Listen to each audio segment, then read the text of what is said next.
Welcome to Barnyard Language. We are Katie and Arlene, an Iowa sheep farmer and an Ontario dairy farmer, with 6 kids, 2 husbands, and a whole lot of chaos between us.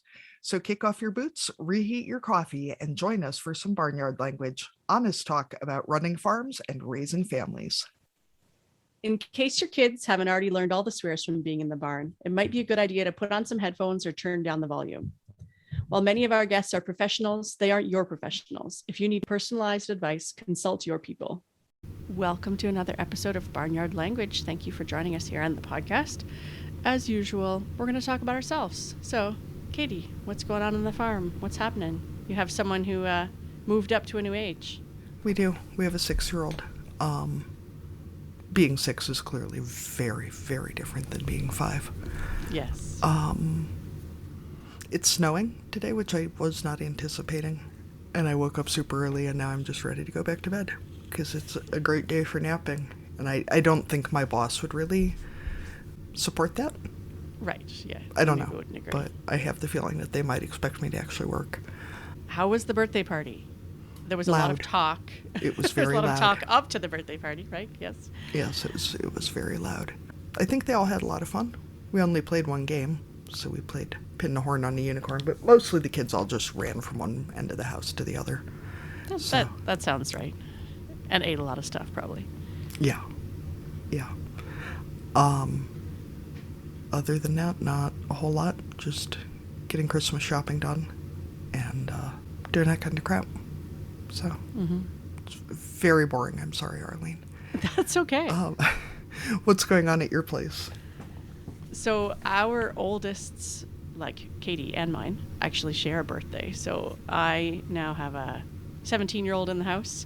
And then my number 4 has also upgraded. So now the baby of the family is 8. So yeah, we've got a lot of people getting older in my house too. So 17-year-old, we had a birthday supper, and I learned an important lesson. So she requested Chinese food for her birthday supper. So I was like, fantastic. We just order in, and that's, easy enough for me. But her birthday was on a Monday, and those of you who are in small towns probably know that sometimes restaurants are closed on Mondays and sometimes Tuesdays, sometimes Wednesdays. Anyway, so both the Chinese food restaurants in our town were closed. So then I had a moment of panic. Thankfully, I went to order the food a bit earlier than I really needed to. And I was going to say, I'm going to order now, but can you have it ready in an hour and a half? So at least I had time to panic, drive to the grocery store, and buy a bunch of frozen Chinese food, which was not as good, but it still was kind of the birthday supper that she requested. So now I have an excuse to order Chinese food another day. So that was not really the plan. And then, a few days later is the 8-year-old's birthday. And so that was also a takeout option because he just wants to eat pizza all the time. So that's easy enough. And then we did actually have a birthday party for him, which was low-key-ish, as much as a little group of 8-year-olds can be low-key. So there was a little bit of video game time. They went out to the barn and hung out with the kittens. We took them on a wagon ride for a little bit out in the dark because, it was in the evening. So, of course, it's pitch black here already. And he seemed to have a good time. Yeah, so those were the family updates. Feels like there's not a heck of a lot going on in the barn, which is fine. Uneventful is sometimes good. Cows are being milked, calves are being born, all that kind of stuff.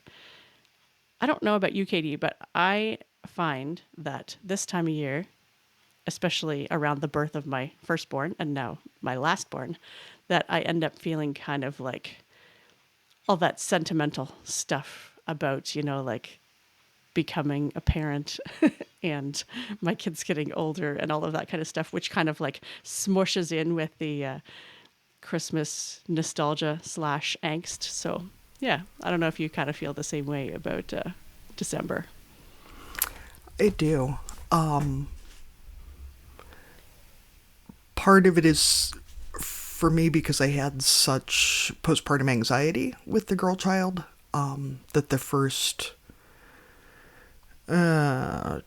2 months of her existence is basically in my memory, a ball of horrifying terror at all times.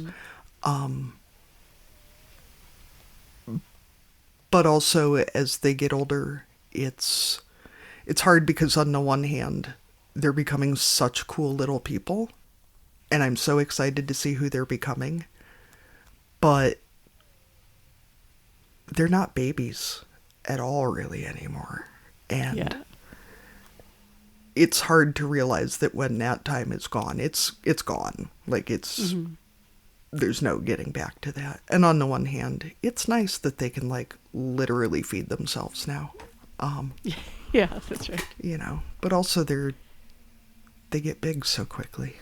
And it's hard because I'm excited for them to get big. I'm excited to see who they're turning into. But also, they do it really quickly. And then there's days where they act like toddlers and you're just like, what the hell is the matter with you? I feel like the holidays is the time that it's hardest to let go of all that toxic perfectionism and overscheduling and overplanning and wanting everything to be just right. And I find myself getting so grinchy and stressed out. And when I'm bringing that level of perfectionism and stress on myself, I can't really be too pissy with other people. And it's not any fun to be grinchy and pissy.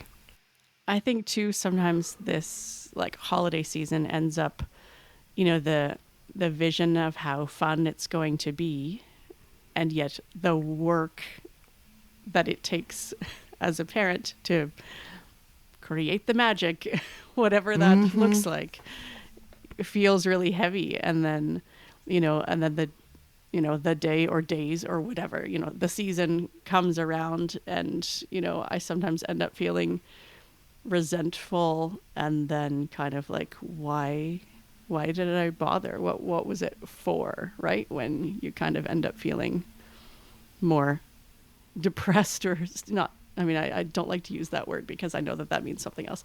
But I sometimes end up feeling sad through the holidays because it's like so much effort, and then I don't know what I'm expecting, but it never seems to hit the way. And maybe it's just like you can't get the magic back that you had as a kid, right? And you're trying to create it for somebody else. And, hopefully they're having good experiences around the holidays. I hope that my kids enjoy it. But yeah, it is a lot of pressure to be like, this is the important time. These are when memories are being made. Yeah, and I feel like, especially with little kids without, we don't have a lot of huge family gatherings or anything. I'm an only child. Jim has one sister, like that's pretty much it, and so there's not a lot of big exciting things that happen outside of us making them happen. And by us, realistically, I mean moms. And there's just very little. I despise feeling grinchy, and I despise, because I love giving gifts is one of, is probably my prime love language. So I love picking out presents for people. But when it becomes a stressful thing, it's like I'm that much more stressed out and disappointed by it because it's something I normally enjoy. Like, when you do your taxes, you don't expect it to be any fun, so then it's not disappointing when it's not any fun. But if it's something you normally love, like if it's cooking or giving gifts or crafting or whatever, when it becomes something you have to do, then it's not any fun.